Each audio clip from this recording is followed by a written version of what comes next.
It's Madden NFL 23, where we'll see a brawl inside the end.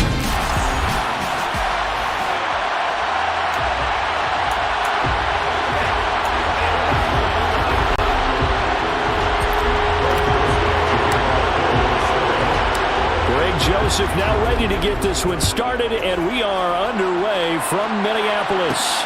Fielded just outside the goal line. And he returns this to the 22.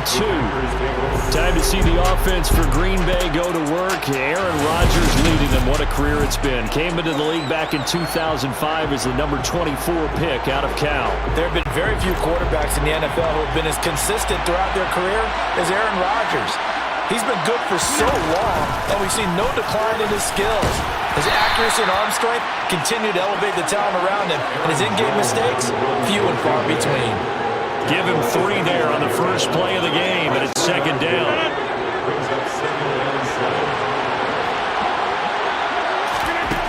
Throwing now is Rodgers. Tunyon's got it on the out route. That one a first down pickup of 8. The tight end is certainly a position built to move the chains because they can control space underneath. If they've got good hands, then of course they're a dynamic target. But one other thing is they're right in the sight lines of a quarterback on just about every play. And that makes it easier for the quarterback to pick him out and deliver. Throwing on first down, but this one winds up to be incomplete. And that drop will cause a little bit of angst for the play caller because you know they worked all week game planning and flexing the tight end out and making him a matchup issue for the defense. They had what they wanted. Looking for Watkins, and it's intercepted. Andrew Booth picks it up, and the Vikings are going to take possession of the football. Not something you see very often from a quarterback of his caliber, an opening drive interception. Oh, there's no doubt in my mind that even he's surprised at how that one played out. But we know this guy is not going to stop him from continuing to fire as this game goes along. Probably give a little nod of respect across the field for that one and let him know he'll be back the very next series. Following the interception, Cousins. Swinging this out wide here for Cook. And he'll lose yardage here, back at the 41. That one unable to develop, never got going. A loss of a couple, and it's second down. Now Cousins. And that falls to the ground, incomplete. A nice job of bodying him up defensively, and now it brings up third down.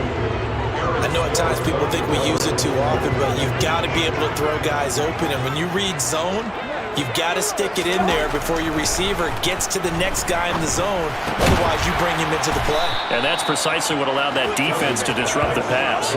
They pick up 10, but it'll still lead to a fourth down. Well, don't tell any defensive coordinator I played for, but that might be considered a win for both teams because defensively they stopped them short and forced the fourth down.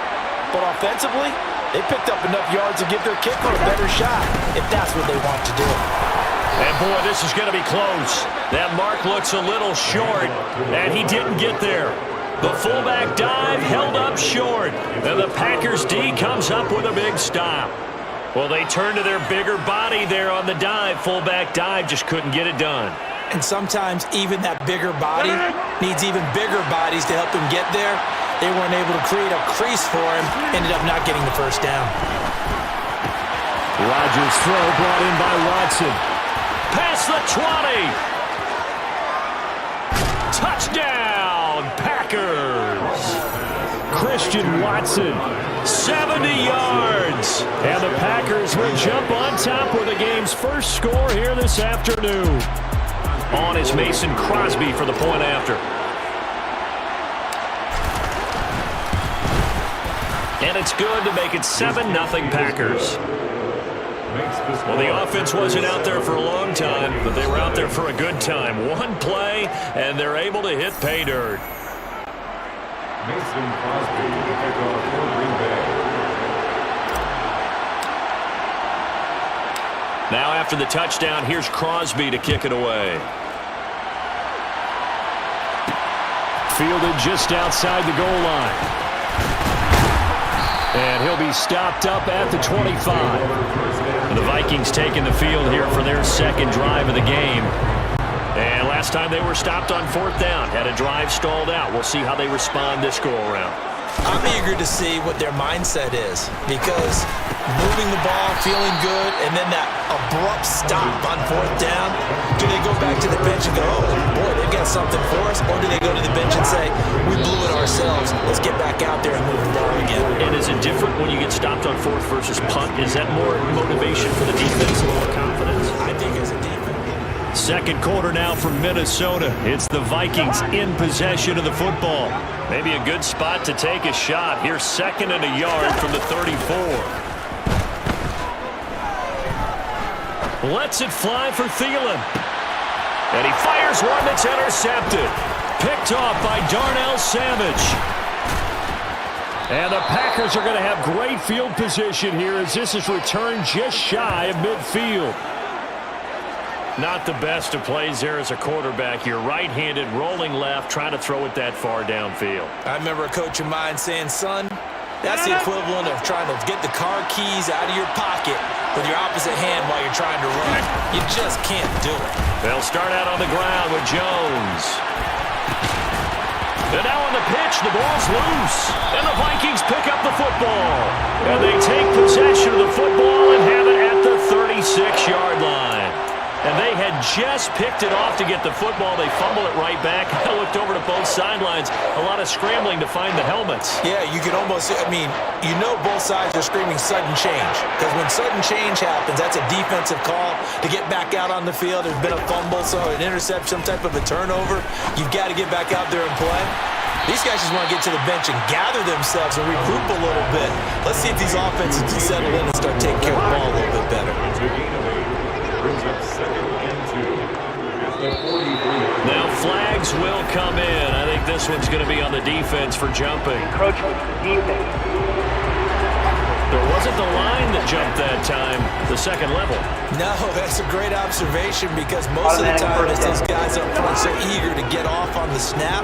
They do it, but in this case, you're exactly right. Second level, probably because they moved up to the first level, and that hurts them. And now a throw on first down there, but it's incomplete. To this point, I've been impressed with the work defensively. They have not allowed a lot of receivers to run free. And there's another example, another incompletion. Play fake, Cousins. And he's going to have to eat this one as down he goes. It's Preston Smith. He gets the sack there. Brings up 3rd down.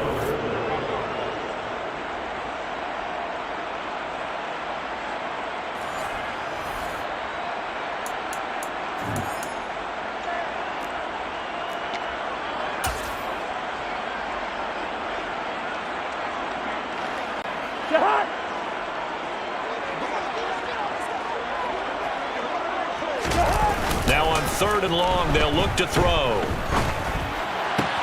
And he's got this to Jefferson. And they'll get this down to the 42-yard line.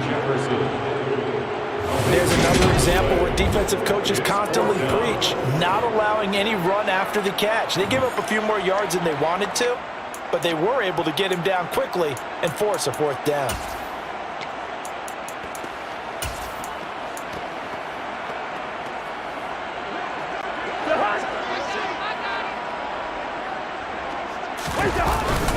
They'll run for it. Cook. And he will have a first down here at about the 40. They only needed a few inches, and they didn't get much more than that. But by about the width of a shoelace, they convert on 4th down. This offense finding its legs now. Here's another 1st and 10. Cousins. Dancing to his left. They're looking for Jefferson, but this is intercepted. Oh, they try lateral on the return, and now the ball's loose. And I think they are going to get this one back. Well, that would have been something, double turnovers. But instead, they'll keep the possession on the INT. And, partner, I know hindsight's always 20/20, but, man, just in general, those laterals, they can be so risky, and we see the risk that can be involved right there. And you just have to know, and we've seen it because we've been at a lot of practices, it's not something that's practiced very often. You know, in that situation, you don't see guys really working on it. Maybe like we're bringing the rugby guys in to help us with tackling, maybe we ask them to help us with the laterals as well and make that a better play. 2 yards on the pickup there. It'll be 2nd and 8.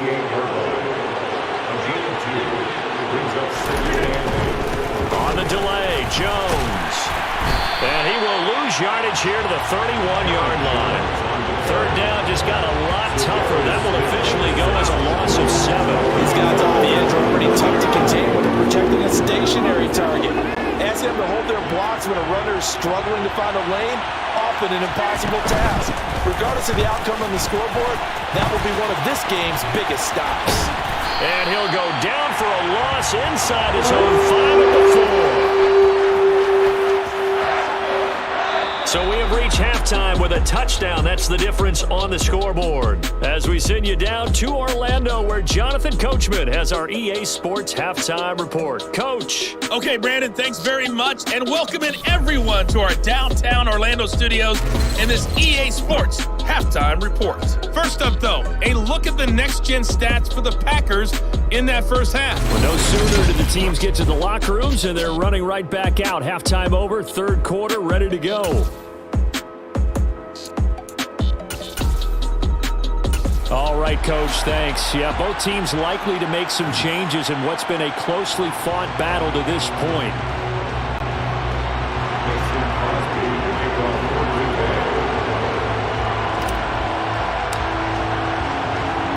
The Vikings set to receive the second half kickoff, and they trail it here as we resume play. Kenny Nwagu now out of his end zone. And they'll get him down right at the 25-yard line, so the same result, and he opted for the touchback. And the Vikings set to go on offense to begin the 3rd quarter.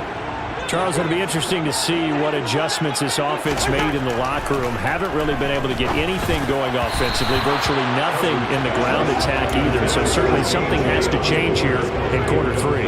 And I'm pretty sure their friends from the defensive side of the ball told them exactly that, because those guys, the stop troops, they've been playing pretty well. They've kept them around in this game. Now they got some time. The running game struggled in the first half. Opposition knows how to focus on defending the pass here. They've got to re-energize that ground game and maybe open things up for a comeback here in this half. So back-to-back incompletions, and that has them staring at a 3rd and 10. From the shotgun, it's Cousins. Packer pressure, and down he goes. The sack goes to Chris Barnes. Just not much a quarterback can do there, CD. The pressure was in his face almost instantaneously, led to a very quick sack. Yeah, that's when you turn to your lineman and say, guys, can I get a little help here?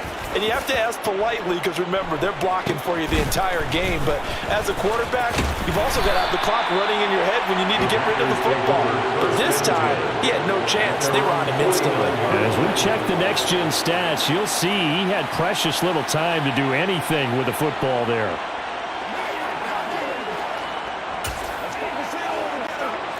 Rodgers will bring the pack up with a 1st and 10, just shy of midfield at the 49.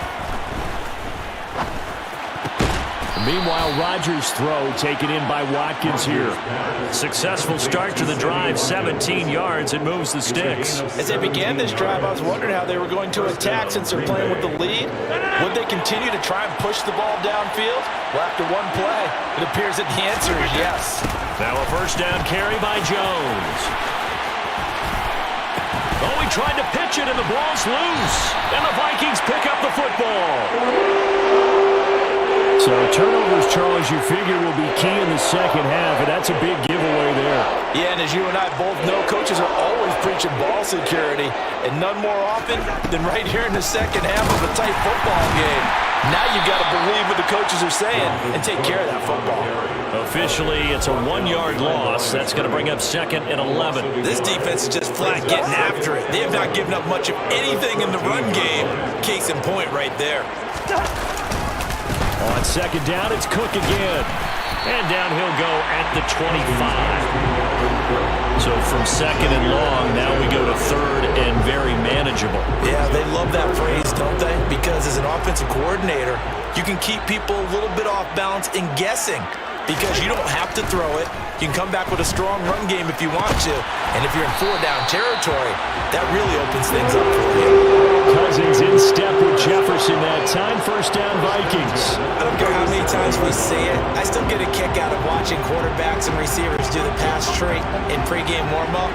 But I always remember that when we go to practices, we see that after practices as well. They really tune it up, don't they? They tune it up. They know why they do it for these situations. First down. And they build that trust, and that's why they're able to find him in this type of a situation. And he'll take this ahead for about 4. Second down coming up. And we return, welcoming you back to Minneapolis. It's the Vikings in possession of the football, but they need some points. They're trailing here to start the fourth. The run got 4. Now they deal with a 2nd and 6. Throwing is Cousins. Throw caught there by Osborne. And this is going to result in another first down as the tackle's made at the Packers' 45-yard line. They give him 14 yards that time and a fresh set of downs. The drive continues as they search for a tying touchdown. Here's 1st and 10. To throw, Cousins. Under pressure here, and down he goes. Sacked back at about the 43-yard line. Preston Smith able to get in there for his 2nd sack of the afternoon. Okay, I'm not sure you could actually draw up a better pass rush than that one right there. Nowhere to go outside. He had to keep backing up and backing up and backing up. Eventually dropped for a huge loss. Setting up the screen for Cook. And he'll take this to the other side of midfield before going out of bounds. We've got a one-score game with inside of 2 minutes remaining. A long way to go here on 3rd down for the 8th play of the drive. Cousins to throw. And this nearly intercepted.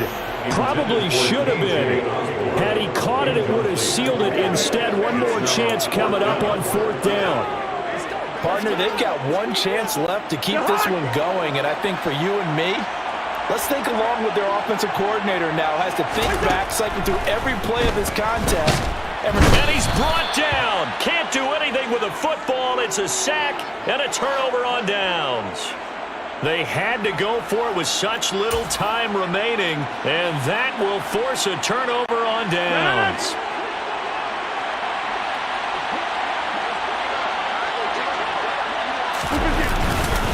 Rodgers with a give. It's Aaron Jones.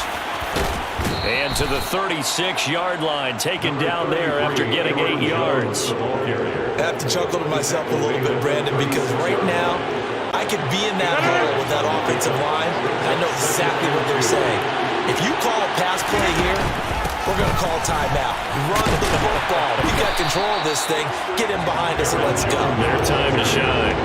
He got maybe a half yard at most, but officially they'll be left with a 3rd and 2. He has just been completely taken out of this game. We're in the 4th quarter. He's single digits in the rushing department. And I know we look at him because the numbers do go to his production, but how about the guys blocking for him? They don't just have his number as a ball carrier. They got the number of the offensive line and the other guys because they're getting to him before he can get started. They'll try and run for it with Jones. And he won't be close to a first down as he runs into a wall right around the line of scrimmage. Calling no gain there, and it leads to a 4th down. When you try to create space for your running back, the first thought is how physical is the offensive line. Sometimes it's just positioning. On that play, it didn't matter about positioning or being physical. The defensive front, they out-leveraged them and won the battle.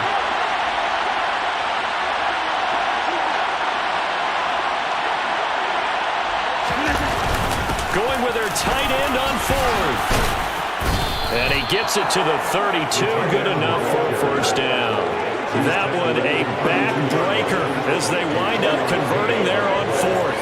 Oh, man, that was some call right there. The game in the balance. They run for it on 4th down, and this has been the story all game long. They've been the ones that come up with the big plays when they've needed them. And that last one, that may have won them the football game.